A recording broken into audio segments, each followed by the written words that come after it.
Now on BBC One, a change to our schedule. Tonight's Panorama will now be shown on Sunday the 25th of April. In its place, we join with the BBC HD channel for the Jeremy Paxman interview. He's 43 years old. In the last Parliament, his party had 63 MPs, and he wants our votes. If he gets enough of them, he could choose who's going to be our next Prime Minister. In the coming minutes, we'll find out what Nick Clegg believes.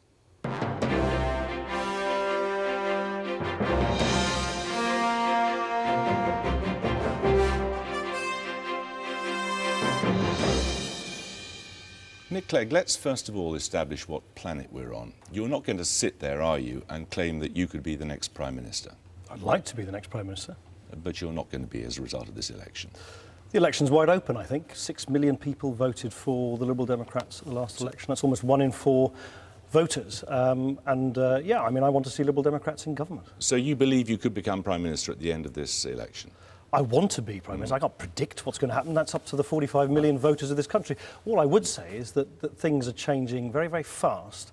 There are an increasing number of people in this country who aren't voting for the two old parties. 6 million people voted for us at the last general election, almost 1 in 4 voters. So, I'm not going to be unambitious, and I'm not going to apologise for being ambitious for what I think the Liberal Democrats can do. In the more likely event of one of the other parties winning, but perhaps winning inconclusively, you've already said that authority rests with the party which has the strongest mandate. Define mandate. I think self-evidently, if a party has more votes and seats than any other party, but not an absolute majority, then it's got a mandate. And all I'm saying, which seems to me to be stating the bleeding obvious, that party has the first moral right. This stuff matters to you. If it has more seats but fewer votes, does it have a mandate? Oh, I think if there's a complete photo finish, you mean? No, it's happened many times in Parliament. So one of the things you've complained about is that you can have more votes and fewer seats, or fewer votes and more seats. I'm not trying to predict. I'm not trying to predict what would be very unusual outcomes. What I'm saying is establishing a simple principle that in a democracy, particularly in an election where the election is wide open, it seems to me, the party which has got a clear mandate, more votes, more seats, than any others, even if they don't have an absolute majority, and notwithstanding whatever the constitutional niceties say, has got the first moral right to seek to govern on its own or reach out to other parties. And what would be your price for supporting another party in government? Well, I think I've been very clear about the priorities that we care about. I mean, clearer, I would argue, than the other parties. We've singled out 4 core priorities. Firstly, tax reform. Secondly, a major boost to schooling through small extra funding for smaller class sizes, more one-to-one tuition. Thirdly, splitting up the banks, forcing them to lend to viable British businesses, a new approach to the economy. And fourthly, a complete clean-up of Westminster politics after the expenses scandal. So any party would have to accept all 4 of those? Well, for me, that's not a pick-and-choose menu. That's a template of change, which I think is the kind of change which would restore cleaner, more decent politics, better life chances to children, a better approach to our economy, and crucially, fairer taxes under our plan of allowing everybody to earn the first £10,000 tax-free. We'll come to that in a moment or two, but let's look at 1 or 2 of your other promises. For example, on immigration, you criticise the Labour Party for designing policies to please the voters. Does that mean you're not designing policies to please the voters? We're designing policies to see the changes occur in this country which we think would leave this country fairer, more sustainable, with life chances for all of our children and a cleaner, decent politics. All right, on immigration, you want a points-based system. Well, there is a points-based system. We're saying we should which would have a regional element to it. Well, the points-based system, to be clear, at the moment, allows immigrants under so-called the second tier, which is immigrants who come for a job, to display 2 things. Firstly, a sponsor here in Britain, and secondly, a job which is there for them to do. We are very, very simply saying you can add a 3rd requirement about where that job is. Yes, that was what I was getting to. What are the parts of the country where you think they currently need more immigrants? Well, some parts. I was talking to a friend of mine just yesterday who is an MP up in Inverness, and there is a very clear consensus amongst everybody there that they need people to come into that part of the country in order to work. That might not be the case in other parts of the country. Anywhere in England need more immigrants? Well, I think if you speak to some farmers, for instance, in parts of Lincolnshire, we know there's already a shortage of immigrant labour in fruit picking and vegetable picking. So, but look, it's not, I think, for a politician to micromanage what Lincolnshire and Inverness so far. Well, no, but Jeremy... But you have to make the judgment, you see. No. You completely misunderstand the idea. The idea is this. You have a points-based system, OK? And under the points-based system, anyone who wants to come under the second tier has to show that they have a sponsor and there's a job for them to do. The third requirement in the points that we're suggesting, under a system which won't be determined by politicians, but will be determined independently of them, is to determine which parts of the country can sustain an increase of immigrant labour. And currently you think the area around Inverness and parts of Lincolnshire could tolerate more immigrants? No, you're asking me I'm reporting anecdotally people who've said to me that in those parts of the country... But you've no particular places in mind? Well, it's not... I think what we're talking about here is a system which people have confidence in, and we're simply saying there should be a tweak to the points-based system to add a regional and geographical... But it seems to me to be... And if a person moved to one of these areas, Inverness or Lincolnshire or wherever it happens to be, and they lose their job, what happens to them then?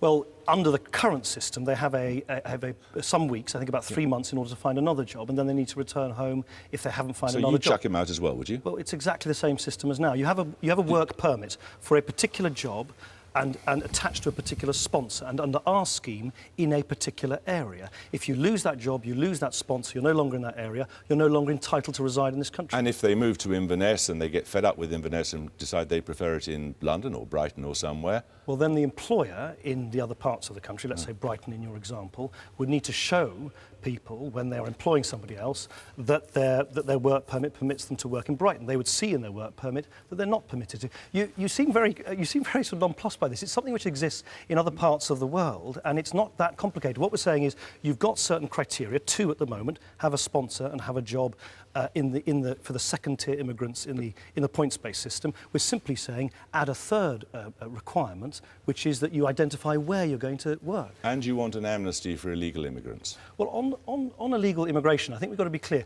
Clearly, you need to make sure that there isn't continued illegal immigration, as has happened in quite a large scale in the past.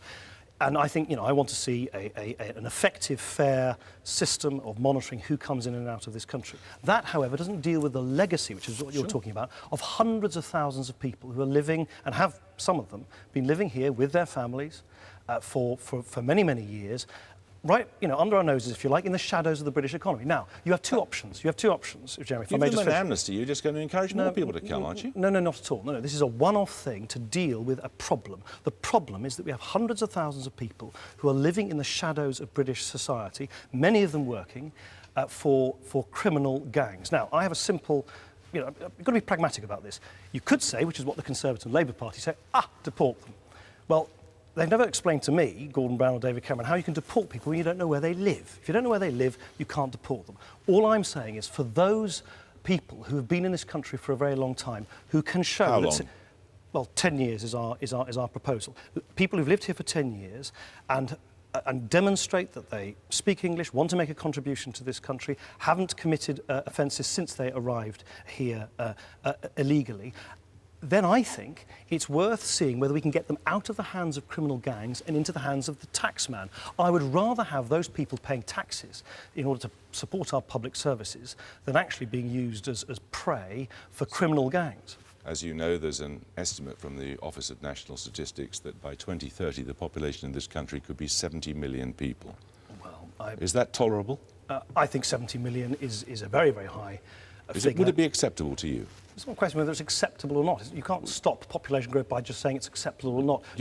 You're seeking office. Well, no, but Jeremy, no politician, to my knowledge, we're not in China. We don't suddenly decree that people can't have children. You deter people from coming in. Well, we would deter illegal immigration, and in an immigration system that I've described, we would make sure that people come... Is 70 million a tolerable population for these islands? I think 70 million is a very high number. I also know that many, many experts cast very, very serious doubt on that projection. Most population projections turn out to be wrong.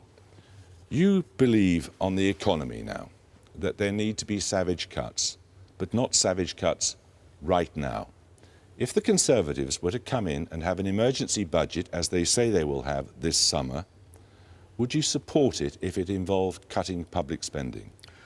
I won't support, self-evidently, given what I've said about this, any budget which is driven by political dogma rather than economics. Now, the economics so of you'd this, vote against such a budget, would you? Look, we haven't had an election. We don't know who's going to be the next government, and you're asking me to say what if, what if, what if. Oh, you've been already specific about taxes, for example.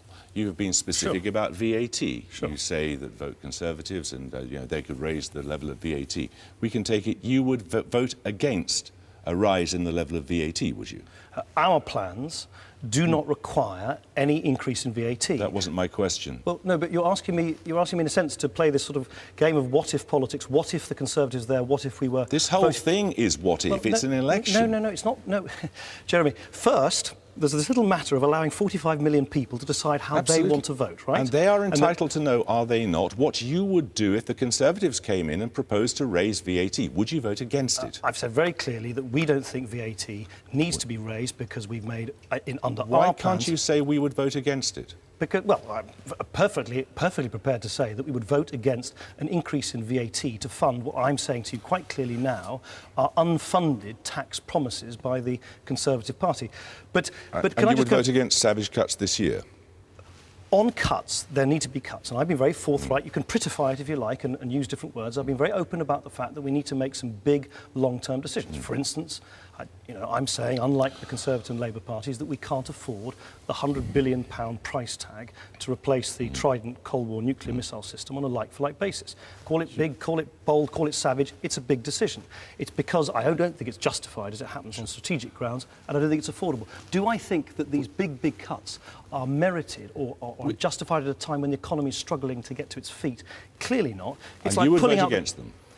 Well, I think it would be... Well, of course I would vote against cuts, which would destroy any chance we would have of having a sustainable recovery. Let's mention something you've already referred to, which is to take people earning £10,000 and below out of income tax.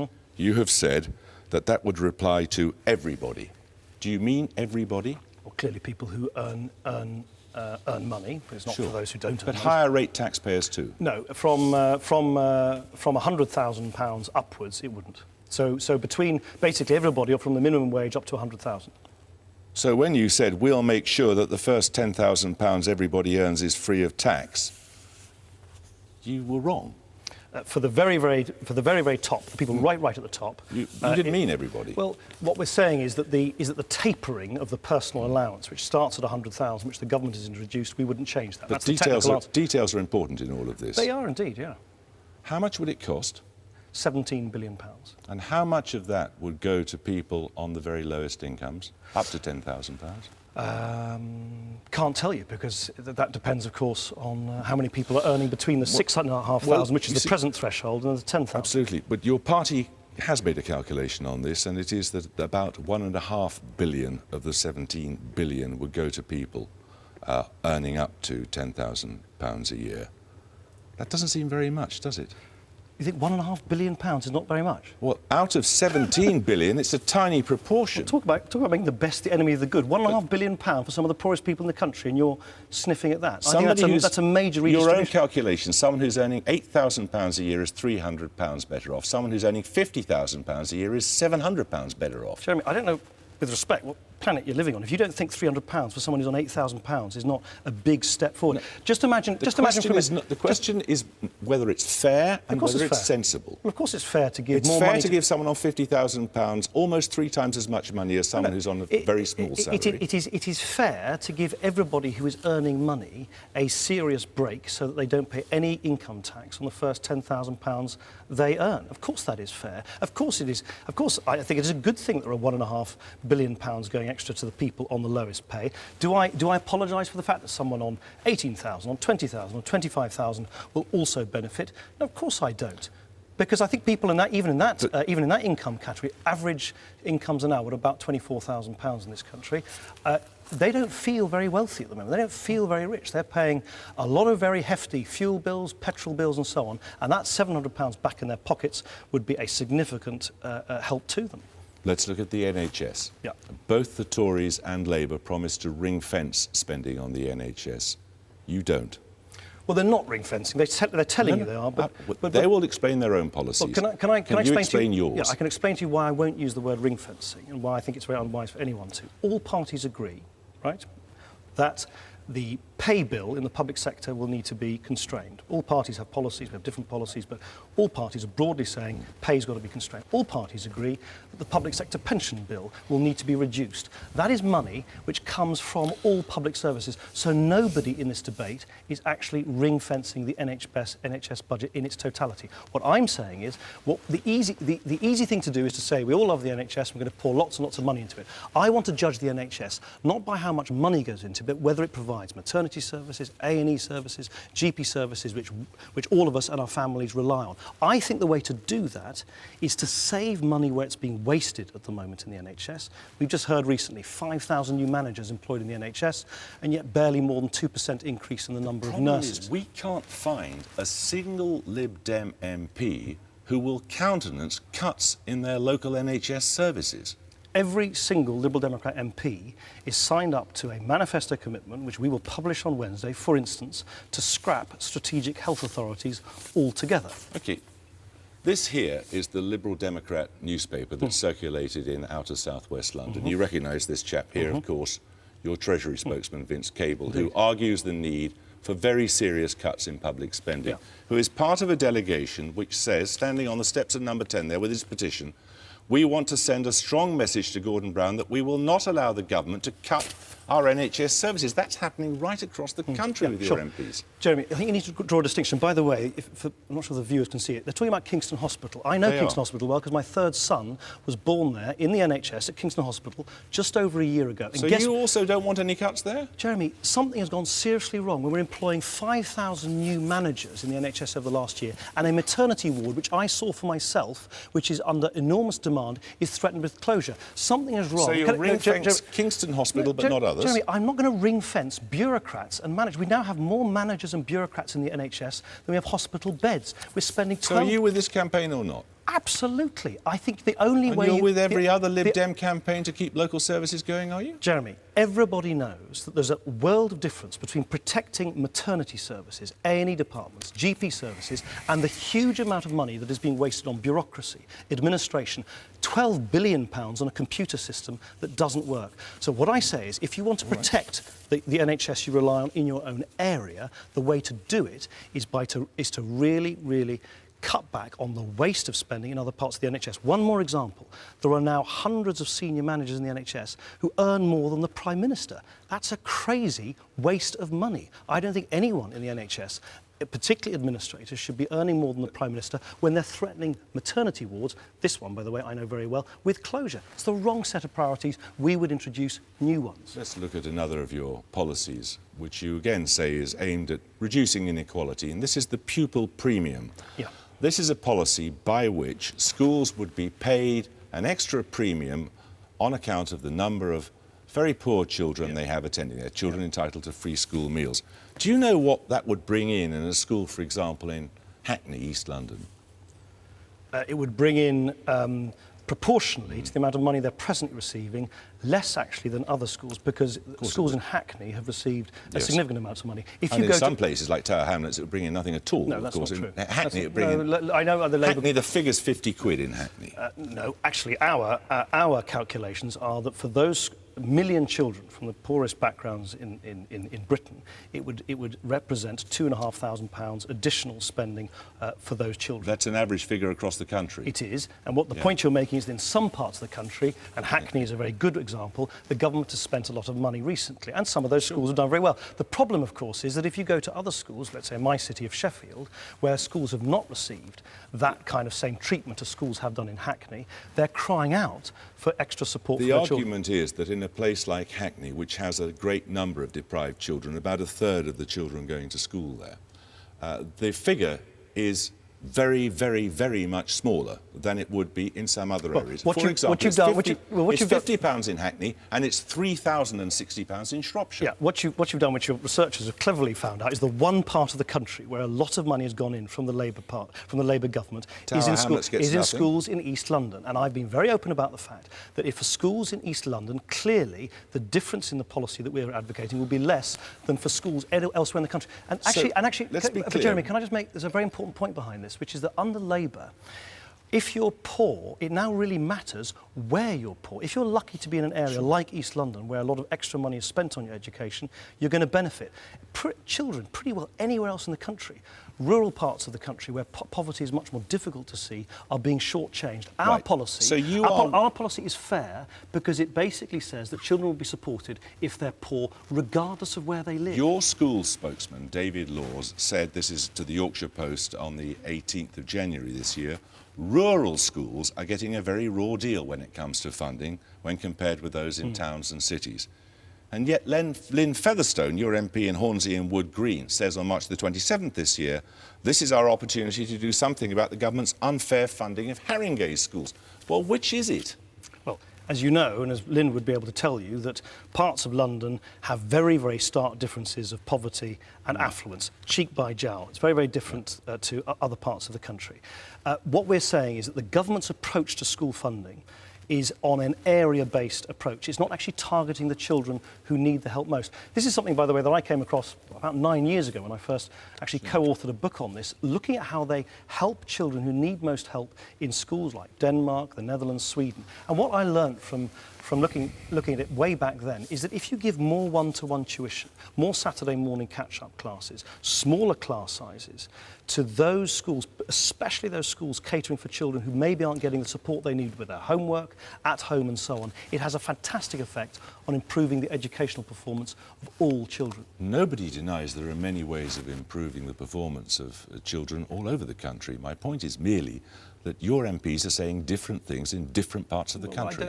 Look, without knowing the funding formula of individual schools in Haringey, you simply is can't it a make rural problem or an urban problem? It's a national problem. The national problem is that children who need the most help, the most one-to-one tuition... But apparently not in Hackney. What I'm saying is that there are some schools in East London, I've been very open about this, and we've all been very open about this, have received a disproportionate amount of extra help from this government. And what we're saying under our policy, that is help we would give to all children. I don't think where you are poor, where you are born, should determine the circumstances of your birth. And if you don't think that's a problem, in my city of Sheffield, a child born today in the poorest neighbourhood in Sheffield, today in 2010, is on average going to die 14 years before a child born just up the road in the more affluent neighbourhood of Sheffield. And that gap, that shameful gap of inequality, has not closed under Labour. That is unfair. That is what our tax policies and our school policies and other policies would help to try and solve. Can we sweep up very quickly one or two other policy areas? Is it, in your judgment, right to have another vote on hunting with dogs? And if so, how would you vote? No, I don't think we should have another vote. You don't think so? The matter is settled. OK, fine. If it did happen, how would you vote? I would not vote to repeal the ban. All those promises of your last election manifesto, replacing council tax with a local income tax, free care for the elderly, abolition of student tuition fees and so on, they're all now dead, are they? No, they're not. The tuition fees, all we've said is we've elongated the timetable by which we think they can be abolished. So we've retained, quite rightly, I think, the wish to Because it can't be afforded now. Because money is tight, so there's some things you can't do. There are other things like our policies on childcare, where when resources allow, we want to see the childcare support given to couples reduced from when a child is 3 down to 18 months. But we're being very open that right now that's not something we could do. But the local income tax would presumably be revenue neutral, as it's called, wouldn't it? Well, what we're doing with the local income tax, we think that the principle still remains that council tax is unfair. If you're a pensioner in a home, you've got very low income, but you're being hammered with council tax, even though you can't afford it and you've got a very low income. So we think in the long run, there is a case for replacing council tax with a fairer tax based on the ability to pay. But we think that the first thing we should do is invite local authorities, if they want, to volunteer to see whether that would work in practice. And on the euro, which you wanted us to join, you now admit that was a mistake. I admit that on the narrow point of interest rates, that if you were just to sort of transplant the interest rates from the Eurozone over the last few years to the British economy, they would have been wrong. They would have been too low. I think it's quite difficult, though, to imagine what the British economy would look like if we had entered the Euro. So it's a slightly academic But you argument. still want a referendum? I think if we're going to have any proposal of going into the single currency, it's not something I'm advocating now, but if we were to do that, clearly that has to be done on the basis of a referendum. And can we just clear up something on child benefit? In September last year, you said you wanted to get rid of child benefit for high earners. At the start No, I didn't say get rid of it. I never said that. You've never wanted to get rid of it for high that. earners? No, I've never said that. But Vince Cable said in the Chancellor's debate, only a matter of 2 or 3 weeks ago, that he did want to get rid of it. No, he made quite clear within minutes, I think, of the debate that he misspoke, that what he meant was the child component of the tax credit system. We are not putting child benefit into question. I never have, and he hasn't either. All right, let's go then to what may be an outcome of this election. Would you serve in a government led by Gordon Brown? I laugh because it's not a question about whether I'm sort of serving in other governments. If the British people in the ballot box decide that no party, neither the Liberal Democrats nor Labour nor the Conservatives, deserve an outright majority, then clearly it seems to me, stating the obvious, that politicians will need to speak to each other to give the stable, reasonable, reasoned, sane government that people deserve. So you're not ruling it out? Well, I can't rule out what the British people want. The British people have got to tell us. They're the boss, not us. It's not for me to say. But you're not ruling it out. I'm not going to rule anything. How can I rule anything out without the bosses first having told us what they want? Equally, you wouldn't rule out serving in a government led by David Cameron? It's really not a question about whether it's Brown or Cameron. It's not my personal preferences. By golly, there are enough differences I have with them as it is.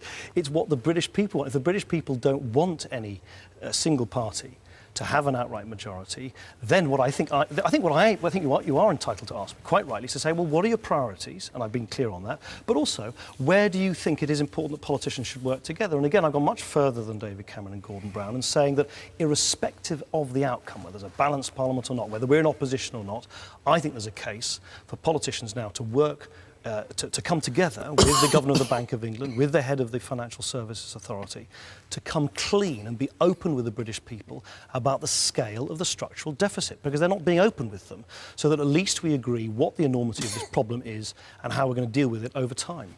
But if someone wants to get rid of Gordon Brown, don't vote for you. Look, a vote for the Liberal Democrats is not a vote for anybody else. A vote for the Liberal Democrats is a vote for fairer taxes, smaller class sizes, splitting up the banks and making them lend money to viable British businesses, and cleaning up politics in Westminster, for nothing else. Of course, Labour will say a vote for the Liberal Democrats is a vote for the Conservatives. Conservatives will say a vote for the Liberal Democrats is a vote for Labour. It's nonsense. Don't believe a word of it. Aren't we in all of this, though, slightly playing fantasy politics? If you were asked to form such a government, you would have to have the agreement of your parliamentary party, the agreement of your executive, and then an agreement of all your members. Do you really think the country would hang around waiting for your members to sort out their rail cards?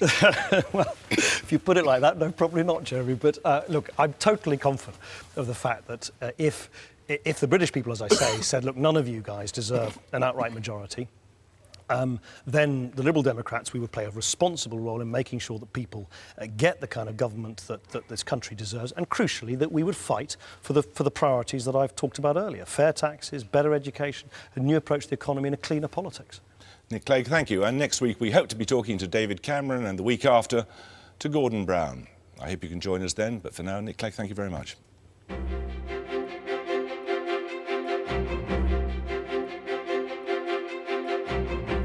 On the BBC News Channel now, the campaign show. John Sopel is in Westminster with a roundup of all the election events, and as Labour launch their manifesto, he's joined by their deputy leader, Harriet Harman.